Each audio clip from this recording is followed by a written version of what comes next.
মুসলমান ভাইয়েরা আমার, বন্ধুরা আমার, এইবার কথা হলো মা বাবার সব কথা মানা যাবে কিনা? সব মানা যাবে না। হম এই তো আপনি তো বুঝেন চাচা,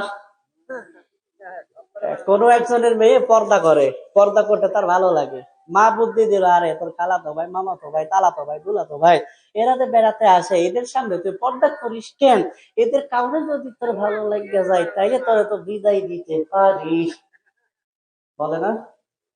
অনেকের বাপ মাই বলে, রোজা রাখছে, এই তোর না কালকে পরীক্ষা বাবা, তুই রোজা রাখিস না, তুই এমনি যে শুকনা ফুটলে পয়লা যা, আবার যদি রোজা রাখিস তুই তো তুলার মতো বাতাসে উঠবি।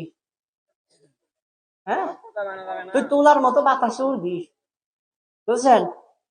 এরপরে আবার আর একজনের মা বলতেছে, আরে শীতের বেলা পানি কি ঠান্ডা রে, আমরা কটর কটর করে কাঁপি, তুই বাবা এই সময়টা নামাজ পড়িস না, তোরা তুই যা বাবা যাবে। এই প্রত্যেকটা কাজ আল্লাহর কোরআনের বিরোধী, প্রত্যেকটা কাজকে আল্লাহর কোরআনের বিরোধী, প্রত্যেকটা কাজ আমার আল্লাহ তাআলার বিরোধী। তাহলে এখন কথা হইল, যদি এমন কোন কথা আমার আব্বা আম্মা বলে যে যেই কাজটা কোরআন বিরোধী, আমার নবীর সুন্নাহ বিরোধী, সেই কাজটা করা যাবে? আরো জোরে বলেন, যাবে না।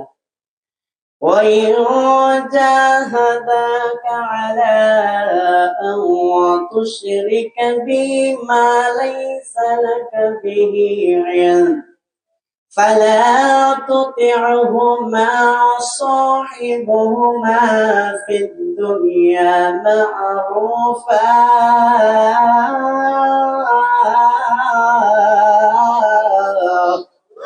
আরো জোরে বলেন।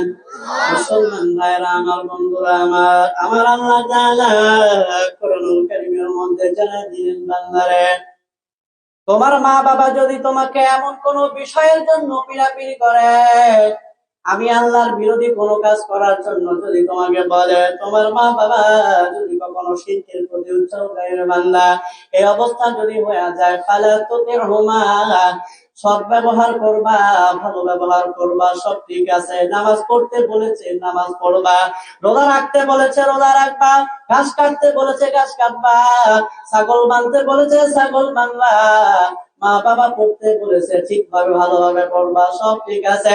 কিন্তু মা যদি বলেন, মা রে পর্দা করা দরকার নাই, নামাজ পড়া দরকার নাই, রোজা রাখা দরকার নাই, কোরআন পড়া দরকার নাই, আল্লাহ তাআলা বলেন ফালা তুতিহুমা, তখন তাদের কথা তোমরা মেনো না।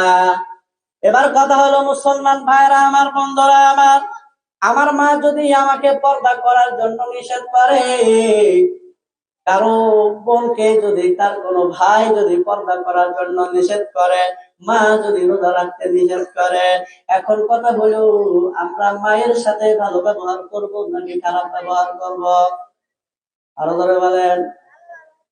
এইটা তো আমাদের ভিতরে নাই। ছাগল বাঁধতে কইছে মারে একদম, তাই না? হ্যাঁ, কথা কয় না। ঘাস কাটতে বলছে আব্বারে এক ধমক, তাই না? তাই কিনা? আরে কথা কয় না, তাই না? তুমি এগুলো পারো কি লেগে না, পারলেই তো পারো, হয় না? ধান কাটতে বলছে ক্ষেতের মধ্যে পানি, আরে তুমি এগুলো না করলে পারো না, কে যাবে, হয় না? হ্যাঁ, তুমি যদি গরুগুলো না বাঁধাতে তো আবার ঘাস কাটবে, কিছু কাটা লাগবে না, এগুলো বলে, তাই না? কিন্তু স্পষ্ট ভাবে বললে আমি আর স্পষ্ট করে না বললাম, বলে কিনা? ওই সময় ঝাড়ি মারে, কি মারে? ঝাড়ি মারে। কাজটা কি হারাম ছিল? ঘাস কাটা হারাম? কথা কয় না, ঘাস কাটা হারাম, খেতে পানি দেওয়া হারাম, হ্যাঁ, বৈধ আদেশ, কিন্তু করতে চায় না। কথা ঠিক কিনা? মুসলমান ভাইরা আমার, বন্ধুরা আমার, মা বাবা যদি এমন কোন কাজের মধ্যে আমাদের জন্য নিষেধ করে, এমন কোন কাজ করতে বলে শরীয়ত বিরোধী কাজ, আমার আপনার সেই কাজটা করা যাবে না। ওই কাজটা যখন আমি আপনি করব না, মা বাবা যখন বারবার পিড়াপিড়ি করে, আমার আল্লাহ তাআলা কোরআনুল কারীমের মধ্যে ডাক দিয়ে বলেন, وصاحبهما في الدنيا معروفا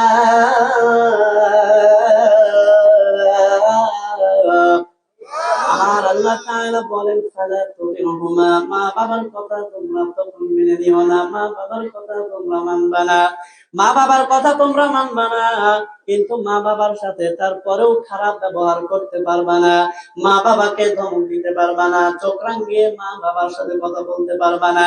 আমার আল্লাহ তাআলা ডাক দিয়ে বলেন, বান্দারে তাহলে ওই সময়ে তোমার মা বাবার সাথে তুমি ভালো ব্যবহার করে তাদেরকে বুঝাইয়া দাও কাজটারা।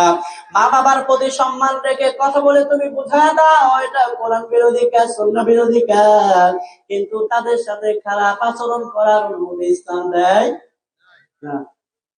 এবার কথা হইল,